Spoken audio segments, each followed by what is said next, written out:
when conflict comes up, we tell ourselves a story about what's going on, right? We create a narrative. The way our mind works, we want to fill in if we don't know something, we want to fill in the blanks, and we will create a story, and you will take your thinking, see my actions, and create a story about why I am doing something. Yes.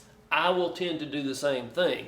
Oftentimes those stories are not really accurate, but we begin to react off of those stories, and that escalates the conflict. It doesn't bring the conflict down. You got thoughts on that?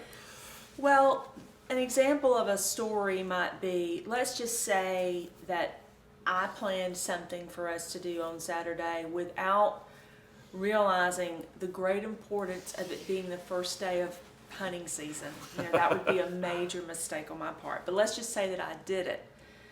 Well, if Scotty responds and says, you have forgotten, I've got plans for that day already, I'm disappointed, I'm let down, I can start to tell myself things like, he hasn't done anything with me a long time, he's been working hard for 2 weeks, he doesn't care about what I want to do. In fact, he might not even love me.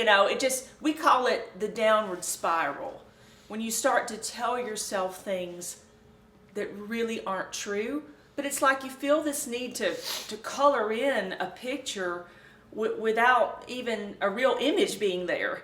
And so it's at that point when you realize that you are not on the same page about something, that you've got to realize we need to have a discussion about this, a peaceful one. We established a long time ago in our marriage and then in raising our children that we were not going to have a home of stomping off, yelling, slamming doors. We just don't do that. We have just made a commitment, like you said earlier, that would not be our method of conflict. Try to keep our voices down and truly hear what the other person has to say. We're going to have incidents like that where I had an expectation that wasn't met. And it's the same with Scotty. We do it to each other.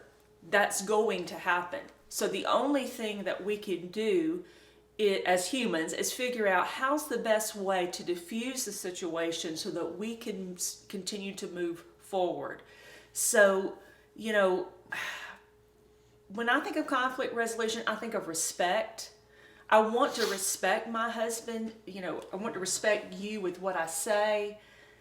I don't like, when we have a tendency, all of us do, to make it personal. Like, all you ever want to do is hunt, or you don't appreciate what I do. Right. You don't appreciate me working overtime and working hard, and you're just lazing around while I work hard. And those are the things we would tend to make it personal. We joke sometimes. We had three children under 3. Our children were close together, and so I could take a week like that where I've been caring for little kids all week, and I had something planned for Saturday, not knowing he had something planned. And the rub can get pretty raw there if we're not careful. And so, this is where the battle is won, is when you find a way to discuss. And I think one thing Scotty and I have been learning even in the last few months is we need to try to understand each other's feelings, okay? So how does that make me feel? The issue about me not getting my way on Saturday, doing what I wanted to do, might not be so much the event was such a big deal, but it may be that I'm a little attention starved. It's the real problem, and I'm feeling a bit neglected in that way. So we get down to the real issue rather than just staying up here on the surface. We go down a little bit deeper and try to understand what's really happening here. What would you have something to add to that? Well, I've got a lot to add to that. Okay. Well, I think there were so many things coming to mind as you were talking about that I think are so critical to marriage. The thing that you said last, I'll address first. We went just recently to a marriage retreat. where we heard some good things. And one of the things that there was a man and a woman leading the marriage retreat. And one thing the guy said that stuck with me, because I am a fixer, most men are fixers. He said, listen, a thought will never fix a feeling, right? She's feeling something. Something's rising up inside of her. What is coming out of her may not accurately reflect that. She's reacting to something.